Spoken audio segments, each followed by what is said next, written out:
Turning up volume because You know, I largely get through these things by convincing myself that that's not what we're doing.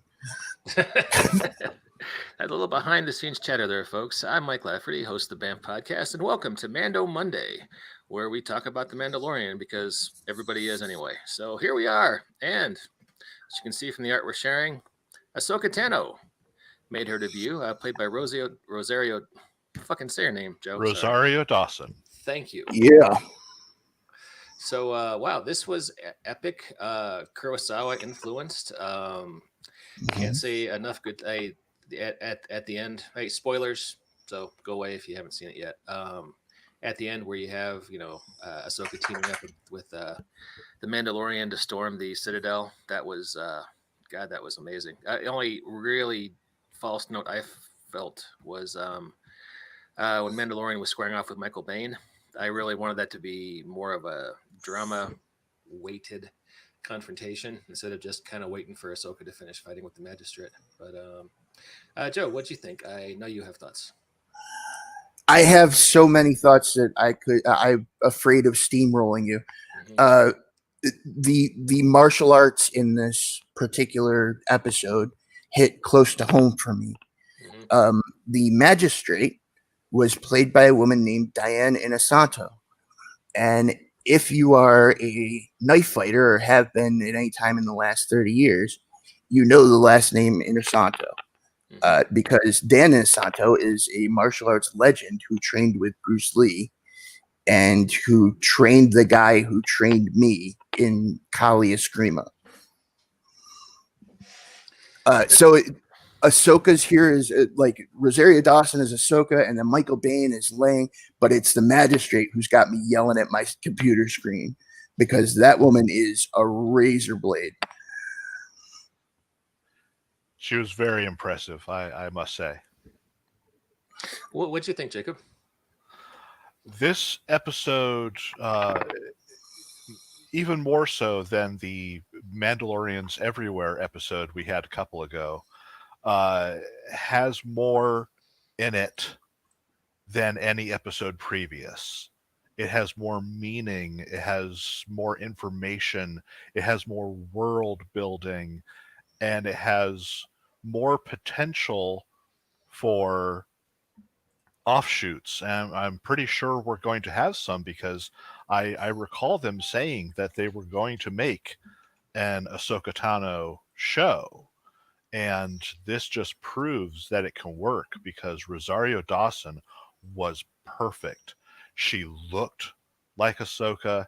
She played like Ahsoka. It was like they ripped her out of the Clone Wars and Rebels and it turned her live action. Tiny little moments sold it. There was right before she jumps in, you see her convoy in the trees, and then when they're doing the Force thing, when she does that transition from having the stone in her palm to gently pushing it towards him with the Force, that whole move of her arm was so Ahsoka. It was awesome. There's a couple more notes like that. There's one where she's just made the top of the wall, and there's one guard left, and she does the Wrath strike from German longsword and cuts the guy and the bell in half. And again, just those little tiny Ahsoka moments.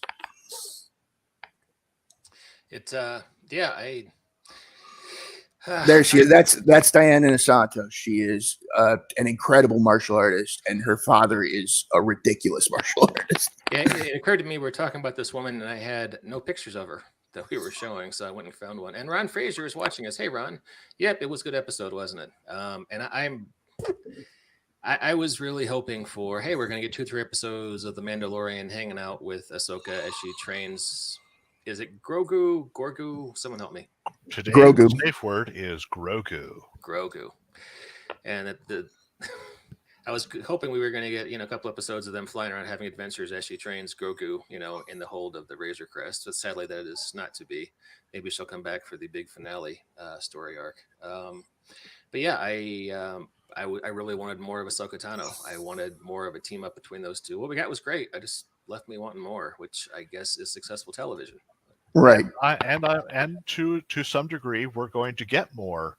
The next stop is going to be, or at least the next story stop, is going to be a mountain on Typhon, which for those of you who have played the Old Republic, know that was the starting world for your Jedi characters, was the planet of Typhon. And that was the home world of the Jedi. That was where the forces that eventually became the Jedi Order met and said, "Hey, we're going to be a thing called the Jedi Order and do X, Y, and Z." Tython was the world where that conference happened and where the Jedi Order then spawned from. And this is its first reintroduction into the new canon. I recently found out that the Magistrate's character is from Dathomir. Ooh. Oh, that's the same world as Maul, right? Correct. Yep. Okay. She's not as far as I know, she's not a Night Sister. There are other tribes there, according to some of the books and stuff. So she is one of those. But when Ahsoka says her planet was wiped out, the Clone Wars, she's talking about Dathomir. Mm-hmm. That is neat. Deep cuts. I wish I was playing a Star Wars game. I really do. My crew just started a Star Wars game on Saturday, so it was immensely fun and satisfying. I posted a couple of pictures of us fighting in a hallway against some Gamorreans on my Facebook page. Mm-hmm. Hey, Hello. You must know we were having a martial arts conversations, and you appear.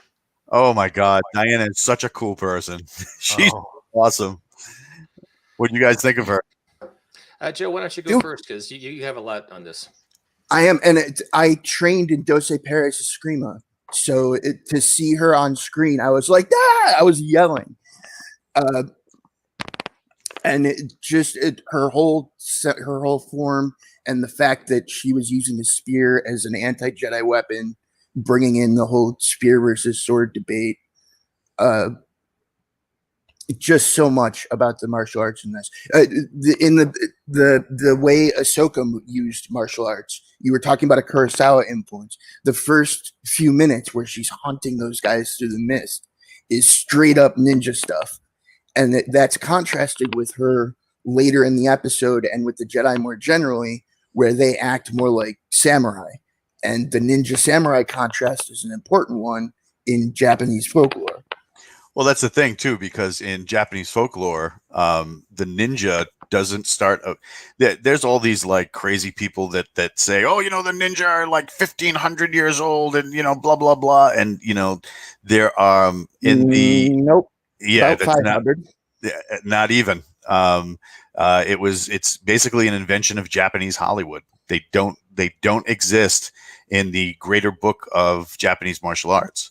So, which covers there is the band Senshukai, which is the kind of Bible it's the Hagakure for ninja. Which once again, you're talking about semantics of you're talking about something that is disputed heavily, and because there's no historically accurate ninja before the 1900s. Before then it was all samurai who were using kind of like guerrilla tactics. Yeah.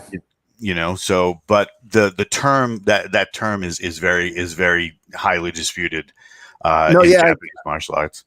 But I have totally said to people before that in large part during medieval times the samurai would go home and take off their samurai armor and go and do sneaky shit, and that's how ninja got started.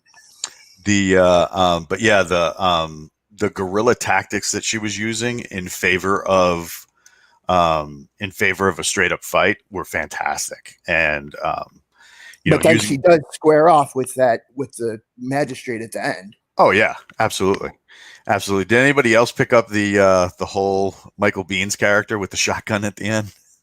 Hicks. Yeah, we were commenting about that. I wanted him to be like, block this. Like, I wanted him to say that so bad. Oh my god, perfect. But yeah, the Kurosawa influence in this was amazing, and a couple of guys on FaceBase picked up on it, and I was just like, "Thank you, thank you, that's fantastic." Yeah, I've only watched a few Kurosawa films, but just there are a few establishing shots and the overall visual style. I'm like, yeah, okay, I see, and it's cool because who doesn't like? And samurai? if you guys role played Star Wars at all, imagine looking at Ahsoka Tano and knowing anything about her history and thinking, yes, I'm going to engage this person in a martial arts duel. Like, that's your plan? This person has learned from the best and fought the worst. Like, but to her perspective, you know, she learned from what she feels is the best in her field.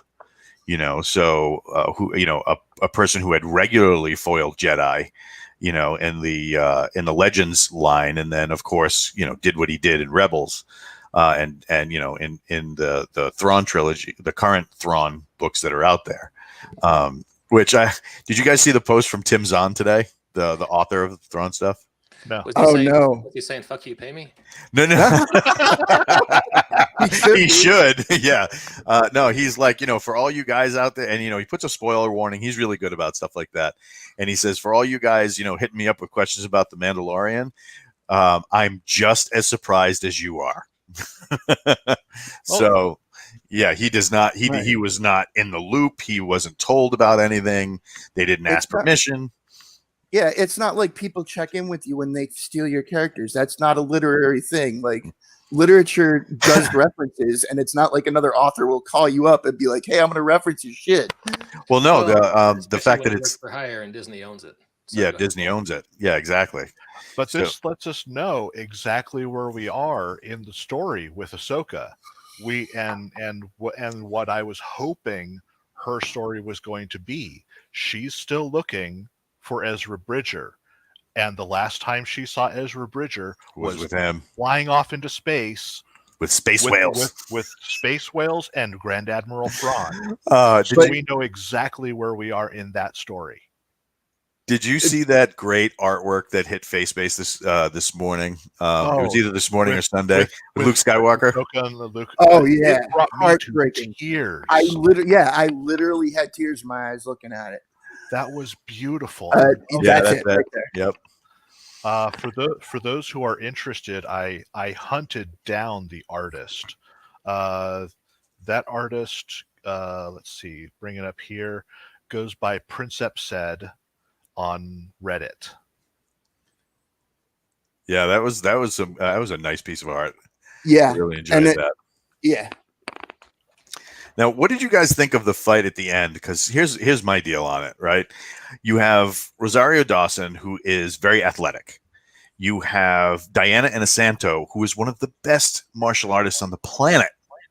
You know, were they just going slow just so that the audience could see what was going on? That is often what happens, because that happened with Jet Li when he showed up in the fourth. Lethal Weapon. Lethal Weapon movie. He was performing in maneuvers so quickly the camera didn't catch it. They asked him to slow it down. And this is an old story. This happened with Bruce Lee on Black Hornet too. But I guarantee you this happened with Diana Inosanto. She was really going all out with that spear. You wouldn't be able to see it. It would be moving too quick for you to track. One of the things I noticed, and one of the things I always noticed about her, is how clean her lines were. She was on her that first exchange when she drops in a one line and then drops back to counter the riposte was very technical and clean. Now, just remember, as you're referencing angles of attack, please explain to our audience what you were talking about. Oh, okay. So there's a diagram when you do melee weapon fighting. There's a diagram, right? And for Filipino martial arts, right? I've studied in a couple traditions, kendo and a little bit of Western martial arts, HEMA, and the same principles apply because humans are generally laid out the same way. They have a diagram of lines that plot out on the human body where the strikes go. And the one line goes from your shoulder to your hip. There's a 1 line and a 3 line that goes shoulder to hip. And then a parry is when you take your weapon and knock somebody else's weapon away from you. Yeah, that And part then they probably got, but I figured they riposte. we know what that stuff is. I was thinking more Okay. along the lines of most people don't know the if it's Cinque Terre, there's 5 attacking angles. If there's the Innocento La Costa blend, where there's 16 attack angles. Yep. And and Serrana originally has 12. Yeah, that's why they call themselves Doce Pares, because there's 12. Yep. I got a question for you two martial artists while we're talking about spear versus sword, because this conversation will probably never happen again on this podcast. Dude, I love this conversation. This is in my other nerddom. Like, martial arts is my other nerddom because it intersects with Star Wars. All right, well, I got a third nerddom for you. Historical reenactment. When I briefly dabbled in SCA stuff way back 20 years ago, the conventional wisdom they always told us was if you have a sword and a board, a sword and a shield, you can always beat a spearman. Just tangle up his spear with your sword, give him that to think about, then step in and, stab him in the back. That's not the conventional wisdom in martial arts. So it depends. Does the spearmen have a shield as well? My conventional wisdom is always doubt conventional wisdom when it comes to a fight, because there's always too many variables all other things being equal, a spear should have an advantage over a sword, but all other things are never equal. There's always a billion other factors. Well, the way they always taught us was you charge in, you make his reach a liability because he's got to keep getting back to. Well, yeah, but that's always the name of the game. In any sort of violence, aggression and violence of action is a tactical advantage. So it's possible the SCA might not have had the last word on spear versus sword. So yeah, they're actually SCA is a good source because they tend to be practical about what hits and what doesn't. But HEMA's even better because they've taken the classical sources. Well, a lot of the stuff that SCA is doing is stick fighting. It's club fighting. It's the weight's different, the balance is different than it is with swords. Did I ever tell you I told you the story about the guy with the 30-foot long spear at a big war 20 years ago. Good Lord. Yeah. Well, it's period. Apparently there was a siege somewhere where somebody made swords that long or spears that long to, fend off a cavalry charge or something. But the way they were using it was not period, because it got like 3 or 4 guys. They were basically using it like a pool cue. A couple guys balance, one guy at the end side, another guy actually doing the poking. And that's a big lever to hit somebody with. They got someone choppered off the field that day. Oh, and that was another martial arts nerd thing that I saw was with all these Eastern martial arts flying around. She did that one strike, the Wrath strike, on her 3 line, which comes across her body and goes across the target's body and through the bell. When she strikes through the bell, shoulder to hip, that's a German longsword thing called the Strike of Wrath or the Wrath strike. There's Weihender. Yeah. Nice.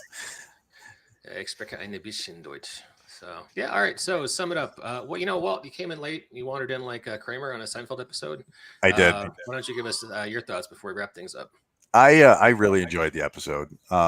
There's right now I'm just like avoiding social media because there's some serious hate for a bunch of the actors on this show, and one in particular on the episode, and it's like if I had to worry about what everybody's doing, I mean, there are serious concerns over different things and representation and how people are treated, and I just want to sit down and watch a TV show, so that aside. I'm staying off of social media because I don't want to have to deal with people being angry. I get paid to deal with people who are angry. I don't want to do it on my free time. But that being said, I enjoyed the episode. I think she pulled Ahsoka very well. Rosario did a great job of bringing that character to the screen. The voice, because it was her voice and not Ashley Eckstein's voice, was a little jarring, and for only about 10 seconds, and I was cool. Michael Biehn, I loved. I loved him. The thing about Diana Inosanto too is that we've taken seminars with them, her and her husband Ron, and with her dad, and they're such like very energetic, warm. Oh yeah. Really, really fun people to be around. And I looked at my wife during the episode. I paused it, and I'm like, is she trying too hard to be a bitch? And my wife was like, yeah, I think so. Like she, like almost like, I mean, because she's a fun actress too. She's done something called The Sensei, which was a movie about bullying. She's done a lot of different things, and having You her got a good point there. having her be the villain, it was like, is she like having a hard time being a bad guy? So I was so stoked to see Ahsoka live screen, but when I heard that she was in this, just because of how, and all of this came from a fan cast, basically. Oh, hey, Ron. Yeah, Ron's almost a cast member. This We should have him on as like a guest host sometime. Absolutely. Ron, hit us up, man. Love to have you on. Yeah. But yeah, having Diana Inosanto in an episode, and then Michael Biehn, and oh god, just I really enjoy this show. Now, did you guys talk about the 900-pound elephant in the room? You're gonna have to. I'm going to the doctor tomorrow. I'm talking about somebody's name. Oh yes, we have. I mean, my comment was today's safe word is Grogu. I thought it was funny that the day after it aired, do you guys know who Blake Northcott is? Oh yeah. Yeah, she's a very popular comic book writer from Canada, and she's like, "No, Dave Filoni, you got it wrong. It's Baby Yoda." Apparently, Jon Favreau had to have an argument with some of the higher ups at Disney who were at publicity events calling it Baby Yoda. Oh, like, yeah. Do you understand what we're doing here, guys? We can't. No. So. I would never refer to as Baby Yoda on set. Is always referred to as either the asset or the child. Well, I don't think anyone on the show other than Ahsoka would even know who Yoda is. Right. That's true. Did you see? I was so hoping that when they did name him, they would so go with like some of the internet names, like, and oh yeah, are you mentally talking to him? Yes, I was mentally talking to Kevin. That would have been awesome. I was hoping for Dwayne. Yeah, right, Dwayne, Dwight.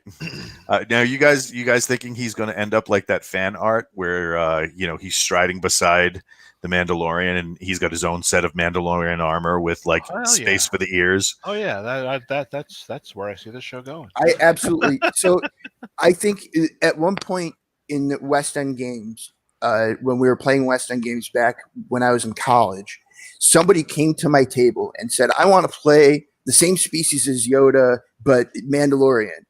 And I said, "No, that's stupid. You can't do that." And now we're paying the price for my snottiness. Yeah. We had discussed the exact same thing in our games. Is, if someone came to me saying they wanted to play a Jedi, someone who was force sensitive, but was also trained in the ways of the arts since a child by the Mandalorians, I would say, no, you're trying to do too much. That would never ever happen. And now look what we got. Yep. Yeah, I would have rejected it as self-evidently dumb, and now. So next episode, they go to that planet. They go to the top of the temple. They broadcast out their signal. As usual, I believe we're going to have a travel episode, and then we will get to the planet. Yeah, I don't think. I think Tython is actually a longer term goal. I think what's likely to happen now is the Empire will get their hands on the child, and then Din will have to go on this big rescue mission, which is employing all of this new equipment and skill he has to actually engage the Inquisitor in hand to hand. That and the fact that he's going to have to deal with the Dark Forces robots. Yep. On a last note for me, the only thing I would have loved to have changed about this episode is I would have had Michael Biehn leave instead of be killed. I think once he said that line, well, looks like your side won, I would have had him put the rifle down and run the hell out of town. Smoke bomb. That way you could use him as a future character, because that was a criminal waste of Michael Biehn. Yes. Yeah.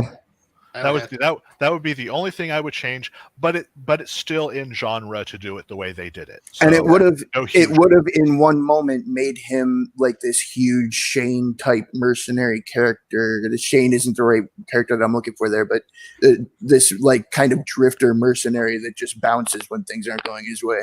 Well, that's the thing that that would have all tied into the Kurosawa thing, because that would have made him Ronin. Ronin, yeah, which is that term actually in Japanese society is not like, in American society we use it as like, hey, I'm an outlaw and blah blah blah. Right. That's that like is getting not a good thing to be called. That's like getting a dishonorable discharge. Like, you screwed up bad. Right. That's a badge of shame you have to wear. When you walk around like, with that on your, that's like the scarlet letter of like soldiers. That's not something you want on your resume. So to have to recover from that would have been a great story arc. Yeah, I'm totally with it. Well, we'll be here back in 7 days to see what happens. And I just heard about this book on Twitter, like literally on Ron Mars's feed, like 5 minutes ago. The Art of Star Wars Mandalorian Season 1 coming out tomorrow. You can order it on Amazon. And hey, while you're talking about books, there's a new From a Certain Point of View out, and the first one was very, very good. What is From a Certain Point of View? It is a collection of short stories told by background characters in the Star Wars universe. Oh, okay. So like one of the stories in the first book was about the Rancor Keeper from Return of the Jedi. No, was that in that book or was that somewhere else? I think that one was in was it Karen Travis? No, it was a book of short stories that was Tales from Jabba's Palace. Oh, maybe. No, because there's a new canon one where he ends up with Cobb Vanth. But I don't remember. That might have been in the Aftermath books, because it definitely From a Certain Point of View stuff is all during the first Louis. All right, this one just came out November 10th, 2020.